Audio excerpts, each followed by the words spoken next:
Hello everyone, welcome back to my channel. Guys, अगर आप मेरे चैनल पर नए हो तो प्लीज़ चैनल को सब्सक्राइब कर देना। वीडियो अच्छा लगे तो लाइक करना, कमेंट जरूर से कर देना। तो हम अपने फैन फिक्शन आ ब्लूमिंग क्रिस्टल का नेक्स्ट पार्ट स्टार्ट करते हैं। पिछले पार्ट में हमने देखा था कि वांग जी की वजह से विंग बहुत बुरी तरीके से बीमार पड़ गया था, जिस वजह से वांग जी ने विंग का बहुत ज़्यादा हेल्प किया था। अब हमें मॉर्निंग का सीन दिखाया जाता है, जहाँ वांग जी और विंग दोनों ही एक दूसरे के बाहों में बहुत ही पीसफुली सोए हुए थे। वो दोनों ही अपनी गहरी नींद की दुनिया में खोए हुए थे। बाहर बहुत ही ज़्यादा ठंड था, जिस वजह से उन दोनों को ये वार्मनेस बहुत ही ज़्यादा अच्छा लग रहा था। तभी वांग जी का नींद धीरे धीरे खुलने लगा था। वो धीरे धीरे अपनी आंखों को खोलता है। उसके बाद अपने सामने की नज़ारे को देखने लगता है। उसके सामने एक बहुत ही ब्यूटीफुल फेस था, विंग का फेस था। विंग बहुत ही ज़्यादा खूबसूरत लग रहा था। सुबह सुबह वांग जी का तो विंग एक बहुत ही ब्यूटीफुल एंजल की तरह लग रहा था। और ये सब वांग जी डिनाई भी नहीं कर सकता था कि जब भी वांग जी विंग की तरफ देखता था, उसके हार्ट में कुछ अलग सा मूवमेंट करने लगता था। उसे समझ नहीं आता था ये सब फीलिंग, लेकिन वो ये सब फील करता था। और इन सब फीलिंग्स की वजह से ही शायद वो विंग को बार बार हर्ट कर देता था। वांग जी को खुद भी पता नहीं कि वो कब से विंग को देखे जा रहा था। वांग जी एक टक कंटिन्यूसली विंग को देखे जा रहा था।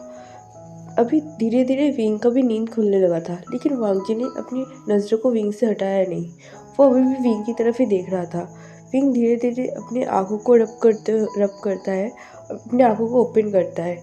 विंग सीधा लेटा हुआ था, जिस वजह से आँख खोलते ही उसकी आंखें सीधा सीलिंग पर जाता है। वो पहले सीलिंग की तरफ देखने लगता है। वो थोड़ी देर तक तो सीलिंग की तरफ देखता है, उसके बाद वो अपने आसपास देखने लगता है। तभी उसे महसूस होता है कि वो किसी की बाहों में सो रहा है, किसी की वार्मथ में। विंग को बहुत ही अच्छा फील हो रहा है उस वार्मथ में लेटकर। विंग विंग को ऐसे महसूस होते ही विंग अपनी आंखों को उठाकर उस पर्सन की तरफ देखने लगता है, जिस पर्सन की बाहों में वो अभी लेटा हुआ है। वांग जी को देखते ही विंग की आंखें शौक से बड़ा हो जाता है। वो बहुत ही शॉकिंग आइज से वांग जी की तरफ देखने लगता है। धीरे धीरे उसे रात की सारी बातें याद आने लगता है कि कैसे वांग जी विंग को खींच के उस रूम में लेके आया था, कैसे वांग जी ने विंग को बुरा भला कहा था, और कैसे वांग जी गुस्से में विंग को बैल्कनी में लॉक कर दिया था। उस ठंड की वजह से विंग कितनी बुरी तरीके से तड़फ रहा था, और उस बैल्कनी में कब वो अनकॉन्शियस हो गया था विंग को भी नहीं पता। विंग को सारी बातें याद आती ही डर के मारे वो तुरंत ही वांग जी की बाहों से उठने की कोशिश करता है। लेकिन जब वो वांग जी की बाहों से उठने की कोशिश करता है, तब वो नोटिस करता है कि उसकी अपर बॉडी में तो कोई भी क्लोथ नहीं है। वो जब वांग जी की तरफ देखता है तो वो देखते हैं वांग जी और वो सेम हालत में है। विंग अपने मन में ही सोचता है, वो दोनों वो दोनों ऐसे निकट क्यों लेटे हुए हैं? क्या उन दोनों ने फिर से वो सब? विंग अपने मन में सोचते ही अपनी आंखों को टाइटली बंद कर लेता है। उसे बहुत ही ज़्यादा एम्बेरस फील हो रहा था, और उसे गुस्सा भी आ रहा था, क्योंकि विंग अनकॉन्शियस था। क्या वांग जी विंग का अनकॉन्शियस होने का फ़ायदा उठा रहा था? वांग जी ऐसा कैसे कर सकता है? विंग को बहुत ज़्यादा गुस्सा आ रहा था अभी। वांग जी उसके साथ ऐसा नहीं कर सकता है। विंग का फेस एम्बेरसमेंट और गुस्से के मारे पूरी तरीके से रेड हो चुका था। विंग को एम्बेरसमेंट इसलिए फील हो रहा था कि वांग जी के सामने वो उसकी अपर बॉडी पूरी तरीके से निकट है। जो भी हो, विंग को भी पता है कि वो एक ओमेगा है। वांग जी जितना भी विंग को एक लड़का समझे क्यों ना, कि तो विंग खुद भी जानता है कि विंग एक ओमेगा है, और वो ऐसे ही किसी के सामने निकट नहीं हो सकता है। स्पेशली वो लान क्लान में रहता था। वह ऐसे इम्प्रॉपर हरकत करने में लोगों को कितना बुरी तरीके से पनिश किया जाता था, और यहाँ तो विंग ने कितने सारे रूल तोड़ दिया है। विंग अपने मन में ही अपने आप को कर्स करता है, और वांग जी की तरफ बिना देखे ही वहाँ से उठने की कोशिश करता है। तो वांग जी विंग के कमर को और भी टाइटली रैप कर लेता है, जिससे विंग उठ नहीं पाता। विंग बहुत ही गुस्से से वांग जी की तरफ देखने लगता है। विंग को बहुत ज़्यादा गुस्सा आ रहा था वांग जी पर। पहले तो वांग जी ने विंग की कोई भी गलती ना होने के बावजूद भी विंग को उस ठंड की मौसम में बैल्कनी में छोड़ दिया था। उसके ऊपर विंग जब अनकॉन्शियस हो गया था, तब वांग जी ने विंग का फ़ायदा उठाया। ये सोचते ही विंग का गुस्सा सातवें आसमान पर जा रहा था। वो गुस्से में वांग जी की तरफ देखता है और अपने दांत को पीसते हुए कहता है कि मुझे छोड़ो। लेकिन वांग जी अभी भी विंग को नहीं छोड़ रहा था। वो विंग की तरफ देख रहा था और उसकी कमर को बहुत ही टाइटली पकड़ा हुआ था। विंग फिर से एक गहरा सा सांस छोड़ता है और वांग जी की तरफ देखते हुए कहता है, मैंने कहा मुझे छोड़ो, मैं कुछ गलत न कर दूँ उससे पहले मुझे छोड़ो, मुझे जाना है। लेकिन वांग जी फिर भी विंग को नहीं छोड़ रहा था। वो कुछ बोलने के लिए अपना मुंह खोलने ही वाला था कि वांग जी तभी विंग अपने एक हाथ को उठाता है और वांग जी को बहुत ही ज़ोर से स्लैप कर देता है, जिससे वांग जी बहुत बुरी तरीके से शॉक हो जाता है। विंग वांग जी की तरफ बहुत ही गुस्से से देख रहा था। वांग जी इतना ज़्यादा शॉक था कि उसका ग्रिप विंग की कमर पर लूज हो जाता है। विंग तुरंत ही वहाँ से खड़ा होता है। अब पास में विंग का नाइट टी शर्ट पड़ा हुआ था। विंग उस टी शर्ट को जल्दी से पहनता है, फिर उस रूम से तुरंत ही निकल जाता है। विंग लिटरली भाग रहा था उस रूम से निकलने के लिए। उसे वांग जी पे अभी बहुत ज़्यादा गुस्सा आ रहा था और उसे वांग जी से थोड़ा बहुत डर भी लग रहा था, इसलिए वो बस वांग जी से दूर रहना चाहता था। कल वांग जी ने जिस तरह से हरकत किया और विंग को आज सुबह जैसा लग रहा था कि वांग जी ने उसका मिसयूज़ किया है, इससे विंग के मन में वांग जी के लिए जितनी भी अच्छी बातें थी वो सारी बातें धीरे धीरे मिटने लगा था। विंग को ऐसा लगता था कि वांग जी शायद एरोगेंट और रूड इंसान है और इसीलिए वांग जी उसके साथ ऐसे बिहेव करता है। लेकिन अभी विंग को लग रहा है कि वांग जी एक बदतमीज़ और बेशर्म इंसान है जो किसी के साथ गलत कर सकता है, और स्पेशली विंग के साथ। क्या विंग से वांग जी इतना ज़्यादा नफरत करता है कि उसके साथ ऐसा बिहेव कर रहा है। विंग को लिटरली बहुत गुस्सा आ रहा था और अब उसे कोई भी फ़र्क नहीं पड़ता था कि वांग जी उसके बारे में क्या सोचता है या फिर वांग जी उसके साथ क्या करना चाहता था। वो वांग जी से हमेशा दूर रहने की कोशिश करेगा, उससे तो वांग जी का चेहरा तक नहीं देखना। ऐसा सोचते हुए विंग अपने रूम में चला जाता है और ख़ुद को रूम में लॉक कर लेता है। विंग की ऐसे एक्शन से वांग जी बहुत ज़्यादा शॉक हो जाता है गया था। विंग को अपनी बाहों में देखकर वांग जी को एक मिनट के लिए बहुत ही अजीब फील हुआ था, इसलिए वो विंग की तरफ देख रहा था। और जब विंग की आँख खुला था, वांग जी विंग की तरफ इतना ज़्यादा खो गया था कि उसे कुछ बोलना चाहिए या फिर वो कैसे रिएक्ट करे वही समझ नहीं आ रहा था। असल में वांग जी विंग से सॉरी कहना चाहता था, क्योंकि उससे भी सुबह बहुत अच्छे से रियलाइज़ हो रहा था कि उसने विंग के साथ जो कुछ भी किया था वो बहुत ज़्यादा था। उसे शायद उस तरह से बिहेव नहीं करना चाहिए था, इसलिए वो सुबह विंग से सॉरी कहना चाहता था। लेकिन सुबह विंग की उस रेड फेस देखकर वांग जी को समझ आ रहा था कि विंग शायद किसी बात से वांग जी से गुस्सा है। वांग जी को लगा था कि ये जायज़ है, वांग जी ने जैसे बिहेव किया था, विंग क्या कोई भी इंसान वांग जी से गुस्सा ही होगा। वांग जी विंग की तरफ ही देख रहा था। फिर वो सॉरी बोलने के लिए अपना मुंह खोलने ही वाला था कि विंग ने उसे थप्पड़ मार दिया, जिस थप्पड़ से वांग जी बहुत ज़्यादा शॉक था। विंग कभी भी इतना वायलेंटली वांग जी के सामने बिहेव नहीं किया है, इसलिए वांग जी के लिए ये सब कुछ बहुत ही ज़्यादा सरप्राइजिंग और नया था। वांग जी तो अपने शॉकिंग में इतना ज़्यादा खो गया था कि उसने नोटिस ही नहीं किया कब विंग उसके बाहों से उठकर इस रूम से चला गया। वांग जी का जब सेंस आया तब तक विंग जा चुका है। वांग जी अपनी गालों में हाथ रखता है जहाँ विंग ने बहुत ही ज़ोर से स्लैप किया था, जिस वजह से उस गालों में रेड निशान पड़ गया था।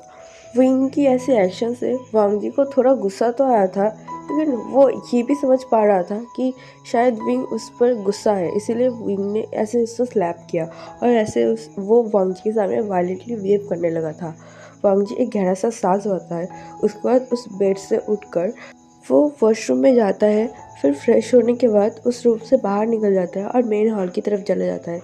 अभी बहुत ज़्यादा सुबह था, इसलिए ज़्यादा लोग तो नहीं उठे थे, लेकिन शाओ शिनचैन उठ गया था और शाओ शिनचैन के साथ निहोसेंग भी उठ चुका था। वो दोनों ही बाहर बैठे हुए थे और अपनी टी को एंजॉय कर रहे थे। तभी निहोसेंग अपनी टी की सिप लेते हुए शाओ शिनचैन से कहते हैं, वैसे शाओ शिनचैन तुम्हें पता है, कल मैंने एक ऐसी चीज़ सुनी जिसे सुनने के बाद मेरा पूरा नशा उतर गया था। मुझे ऐसा लग रहा था कि मैं सोबर हो चुका हूँ। ये सुनते ही शाओ शिनचैन क्यूरियसली निहोसेंग की तरफ देखने लगता है। तभी निहोसेंग अपनी चाय के कप को रखते हुए अपनी जगह से खड़ा होता है और बिल्कुल वैसे ही एक्ट करने लगता है जैसे उसने कल रात को किया था। वो कहता है, मैं कल ड्रंक होके विंग के रूम के पास से जा रहा था, तभी मेरे दिमाग में ख्याल आया क्यों ना मैं विंग को एक बार चेक कर लूँ कि वो सोया है या जगह है। अगर वो जगह होगा तो मैं उसके रूम में जाके उसके साथ थोड़ी देर बात कर लूँगा। ऐसा सोचते हुए मैं विंग के रूम की तरफ जा ही रहा था कि मुझे रास्ते में वांग जी मिल गया, जो अपने हाथ में ढेर सारा वाइन की बोतल लेकर अपने रूम की तरफ जा रहा था। रास्ते में वांग जी को देखते ही मैंने उसे हाई कहा। नहीं नहीं नहीं, ओह मुझे याद करने दो, किसने हम मुझे हाई कहा था। मैंने वांग जी को या वांग जी ने मुझे? वट एवर, उसे छोड़ो, मैं मेन बात पर आती हूँ। मेन मुद्दा ये है कि जब मैं विंग के रूम की तरफ फिर से उसको अवॉइड करके जाने ही वाला था, तभी वांग जी ने मुझे कहा कि विंग उसके रूम में नहीं है। विंग आसपास किसी के भी रूम में नहीं है। विंग लान वांग जी के रूम में है और वांग जी के रूम में सो रहा है। ये सुनते ही फाउंटेन को ठसका लग जाता है।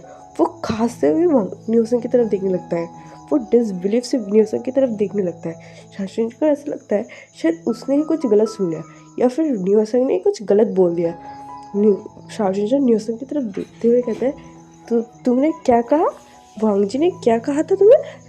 फिर न्यूसन शाओशिन के पास बैठता है, उसके पीठ को थोड़ा सा सहलाते हुए कहता है, मुझे पता था तुम्हें ऐसा ही कुछ होगा, लेकिन क्या करूँ, मेरे बात में ये चीज़ कब से घूमे जा रहा था और मुझे ऐसा लग रहा था कि कब मैं तुम्हें ये सब बताऊँ।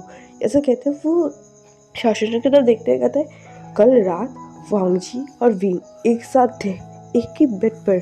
ऐसा कहते हुए वो शाओशिन की तरफ देखने लगा। तभी शाओशिन डिसबिलीफ से न्यूसन की तरफ देखते हुए कहते हैं, बिल्कुल नहीं, इम्पॉसिबल, कभी नहीं हो सकता। वांग जी वो भी किसी के साथ बेड शेयर करेगा, ये कभी नहीं हो सकता। मुझे लगता है तुम कल ड्रंक थे ना, इसी वजह से तुमने पता नहीं क्या ना क्या सुन लिया होगा। विंग अपने रूम में ही था, वांग जी ने कुछ और कहा था और तुमने कुछ और समझ लिया। ऐसा कहते हुए वो फिर से अपने टी को पीने लगा। फिर न्यूसन शाओशिन को शेक करते हुए कहता है, हे शाओशिन चान, क्या कह रहे हो? तुम्हें पता है ना मेरा अल्कोहल टॉलरेंस कितना अच्छा है। मैं इतनी आसानी से ड्रंक नहीं होता हूँ। मैं सच कह रहा हूँ, वांग जी ने सही कहा था और मैंने बिल्कुल क्लियरली ये सब सुना था। मैं एल्यूशन नहीं कर रहा था, प्लीज़ मुझे बिलीव करो। ठीक है, अगर तुम्हें बिलीव नहीं होता तो जब वांग जी आएगा उससे पूछ लेना। शाओशिन अपने सिर को हाँ में नोट कर देता है और अपनी चाय को पीने लगता है। न्यूसन अपनी कप को उठा लेता है और अपनी टी को एंजॉय करने लगता है। वो दोनों टी पी रहे थे, उन दोनों नोटिस करते हैं कि वांग जी भी उनकी तरफ ही आ रहा है।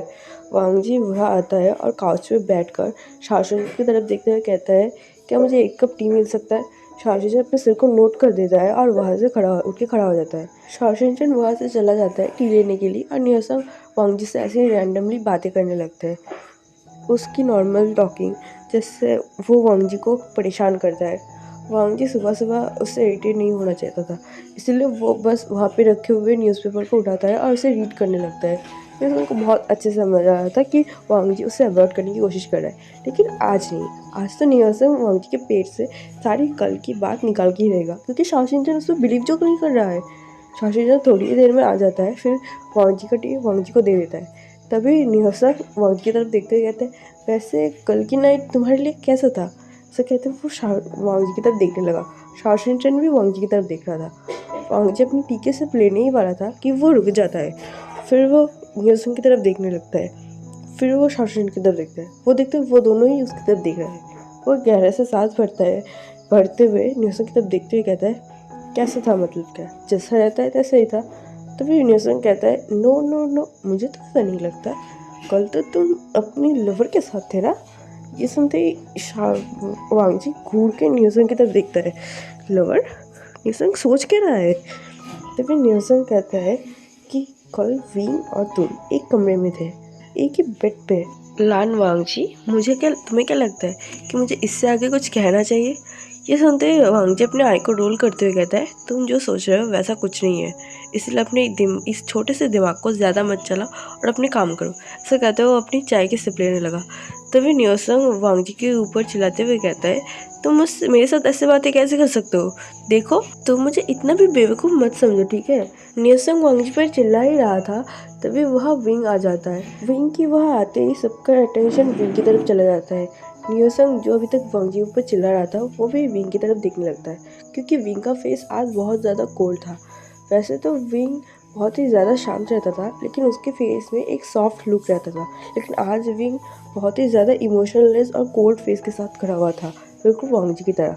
जो ये देख के सारे लोग बहुत ज़्यादा शॉक था, सारे लोग बहुत ज़्यादा कॉन्फ्यूज था। न्योसंग और शाओशिन को तो समझ ही नहीं आ रहा था कि विंग के साथ अचानक से क्या हो गया, लेकिन वांग जी को शायद थोड़ा बहुत समझ आ रहा था कि विंग शायद उसके ऊपर गुस्सा है, इसलिए विंग का फेस ऐसा है। तो चलिए एवरीवन, मैं अपने पार्ट को यही रोक रही हूँ। आई होप आप इस फैन फिक्शन जगह तो प्लीज़ लाइक करना, कमेंट के थ्रू मुझे ज़रूर बताना कि आपको फैन फिक्शन कैसा लगा। मिलते हैं नेक्स्ट पार्ट में, तब तक के लिए bye. I am so sorry कि आज की पार्ट थोड़ा सा छोटा बन रहा है। और दूसरी बात कि थैंक यू सो मच मेरी फैमिली को फाइनली 1K तक पहुंचा देने के लिए। आप ऐसे ही मुझे प्यार देते रहिए, सपोर्ट करते रहिए। ओके, तो मिलते हैं नेक्स्ट पार्ट में, तब तक के लिए बाय बाय, गुड नाइट।